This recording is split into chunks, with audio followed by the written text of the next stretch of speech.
नमस्कार मित्रों, रम्या रामायणी कथा में संस्कृत साहित्य एवं संस्कृति के चैनल पर मैं डॉक्टर हरिनिवास आपका स्वागत करता हूं।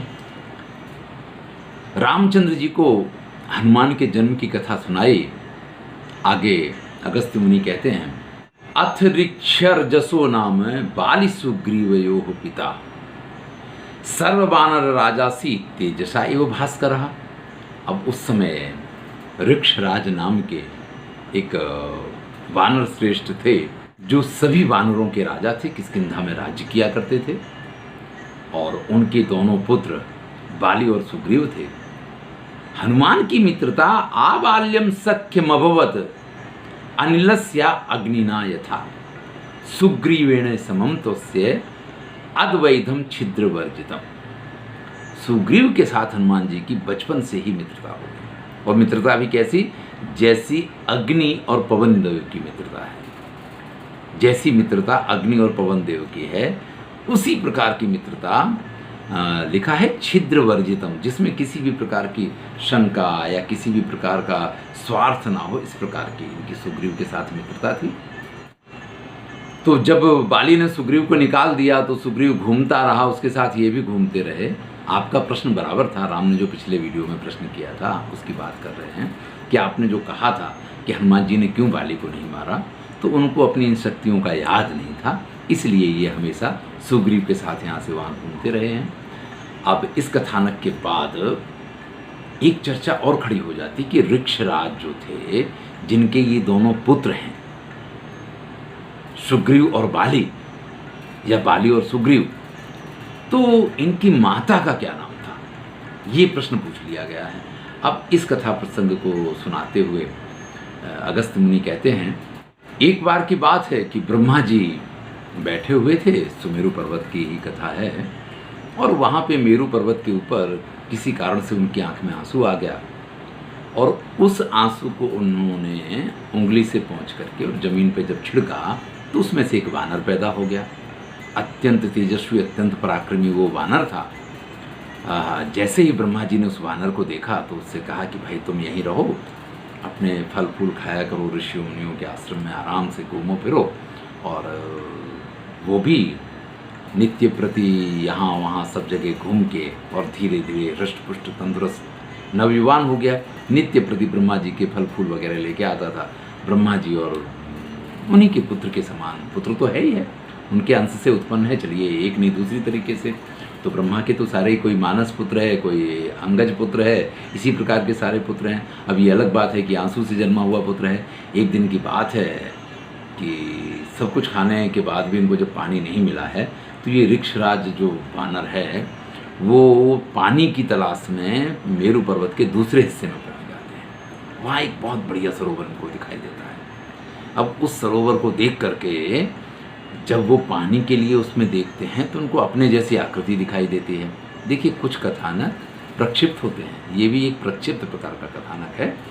तो उस पानी में अपनी आकृति को देख करके, ये तो कोई मेरा शत्रु है और मेरे जैसा है, और ये देख करके वो उस पानी में कूद जाते हैं उसका विनाश करने के लिए। कथा का वर्णन कुछ इस प्रकार से पाया जाता है कि जैसे ही वो ऋक्षराज वानर उस पानी के अंदर कूदते हैं, परिणाम ये होता है कि वो एक सुंदर स्त्री बन जाते हैं, सर्वांग सुंदर स्त्री। इतनी सुंदर स्त्री कि वहाँ पे जब ब्रह्मा जी से पूजन करके इंद्र वापस जा रहे हैं, इंद्र की नज़र पड़ती है तो इंद्र को भी लगता है कि वाह, सुंदरी हो तो ऐसी हो। इधर सूर्य भी पृथ्वी की परिक्रमा करते करते वहाँ जा करके पहुँच जाते हैं, और सूर्य भी उसके ऊपर मोहित हो जाते हैं, और दोनों ही उसको प्राप्त करना चाहते हैं।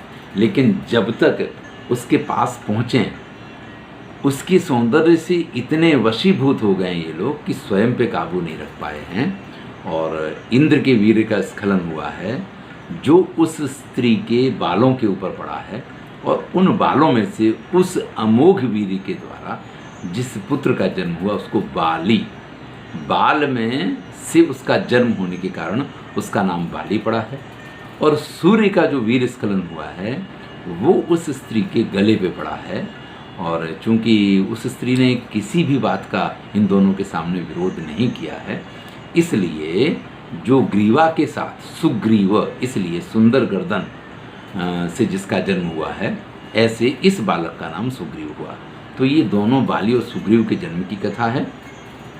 इनकी माता जो है वो इनके पिता ही थे, यानी ऋक्षराज वानर ही उस सरोवर में कूदने के कारण जब स्त्री बन गए थे तो सूर्य के द्वारा सुग्रीव का जन्म हुआ और जो इंद्र हैं उनके द्वारा बाली का जन्म हुआ। अब माता तो हैं, दोनों को जन्म दे दिया है, लेकिन पिता कैसे बने फिर? तो जैसे ही दूसरा दिन हुआ, प्रातःकाल हुआ, सूर्य की किरणें नए सिरे से प्रकट हुई तो नए सिरे से वो फिर से अपने उसी पिता के रूप में आ जाते हैं। तो इस प्रकार से माता बन के इन दोनों पुत्रों को ऋक्षराज ने ही जन्म दिया है। तो वही इनके पिता थे और वही इनकी माता थी। इस प्रकार से ये बाली और सुग्रीव के जन्म की कथा भी यहाँ पे सुनाई है। अब बाली और सुग्रीव का जन्म हो गया है, दोनों बड़े होने लग गए हैं। एक वानर था तब तक ठीक था। ऐसे में ब्रह्मा जी ऋक्षराज को किष्किंधा नगरी भेजते हैं। वर्णन किया गया है, गच्छ मद्वचनात् दूते किष्किंधा नाम वै शुभाम हा ही अस्य गुण संपन्ना महती चापुरी शुभा। बड़ी ही सुंदर और बड़े ही श्रेष्ठ सुख सुविधा से संपन्न वो किष्किंधा नाम की नगरी है। वहाँ जाओ और वहाँ जा कर के बहुत सारे जो वानर यूथ हैं आप उन सब के राजा बनोगे। तो देवदूत को साथ में भेजा है और इस प्रकार से उन ऋक्षराज को किष्किंधापुरी का राजा बनाया है। और सिर्फ किष्किंधापुरी का नहीं, सभी प्रकार के जितने वानर थे उन सभी वानरों का उनको राजा बनाया गया है। इसके बाद अगस्त मुनि ये कहते हैं, अगस्त ब्रवीत सर्वमेतत् श्रुतं त्वया। ये जो कुछ आपने पूछा था मैंने आपको सारी बातें सुना दी हैं। दृष्टा संभाषितश्चापि राम गच्छामहि वयम्। अब हम लोग जाना चाहते हैं, यानी जो ऋषि मुनि राम के राज्याभिषेक के दर्शन के लिए वहाँ आए थे उन्होंने राम का राज्याभिषेक तो देखा है, लेकिन ये जिज्ञासु वृत्ति जो होती है ना व्यक्ति की, राम वो जिज्ञासु वृत्ति वाले हैं, इसलिए उन्होंने प्रश्न किए हैं। और प्रश्न किए हैं तो उनके जवाब में ये पूरी कथा आपको सुनने को मिली है। अद्यते देवता तुष्टा पितरः प्रपितामहा युष्माकं दर्शनादेव नित्यम तुष्टा सबाधा। अब जाते जाते महर्षि अगस्त और सभी ऋषि मुनि जो हैं राम की प्रशंसा भी कर रहे हैं और राम को आशीर्वाद भी दे रहे हैं कि अद्यते देवता तुष्टा, आज आपसे सभी देवता संतुष्ट हैं। रावण को मार दिया जिसने सभी देवताओं को पराजित किया हुआ था, तो सभी देवता आपसे संतुष्ट हैं। पितरः प्रपितामह, आपके पिता और आपके प्रपितामह वगैरह जो भी हैं, यानी इस सृष्टि का एक एक प्राणी आपसे संतुष्ट है। युष्माकम दर्शनादेव नित्यम तुष्टा सबांधवा, और सभी आपके बंधु बांधव भी अब जब आपका दर्शन हो गया है, या जो भी इस संसार के प्राणी हैं वो सभी आपसे परम संतुष्ट हैं। इस प्रकार से आगे भी ये सारी प्रक्रिया चलती रहनी चाहिए। आप हमेशा लोगों का कल्याण करें, तरह तरह के आशीर्वाद देते हुए अगस्त्य मुनि सभी ऋषियों के साथ वहाँ से प्रस्थान करते हैं। राम का राज्याभिषेक हो चुका है। अभिषेक ते दुकाकुत्से धर्मेण विदितात्मनि, और इस प्रकार से धर्म का उपदेश जब उन्होंने प्राप्त कर लिया है, व्यतीता या निशा पूर्वा पौराणाम हर्षवर्धिनी, आज की वो रात जो है इसके बाद जब आई है तो पूरे नगरवासियों के लिए अत्यंत आनंद की रात्रि है, जिसको हम दिवाली के रूप में मनाया करते हैं। उस रात्रि की ये कथा है। तो इस प्रकार से रामचंद्र जी ने जो जो प्रश्न पूछे थे, अगस्त मुनि ने उन सभी प्रश्नों के जवाब यहाँ पे रामचंद्र जी को दिए हैं, जिससे उन्हें बहुत सारी चीज़ें मालूम पड़ी हैं। और इस प्रकार से ऋषियों ने वहाँ से प्रस्थान किया है। आगे की कथा अगले वीडियो में सुनेंगे। मैं हूँ डॉक्टर हरिनिवास और चैनल का नाम है संस्कृत साहित्य एवं संस्कृति। रम्या रामायणी कथा सुना रहा हूँ। अगर आपको अच्छी लगे तो आनंद लीजिए और मित्रों के साथ शेयर कीजिए। वीडियो लाइक करना ना भूलिए, वीडियो लाइक अवश्य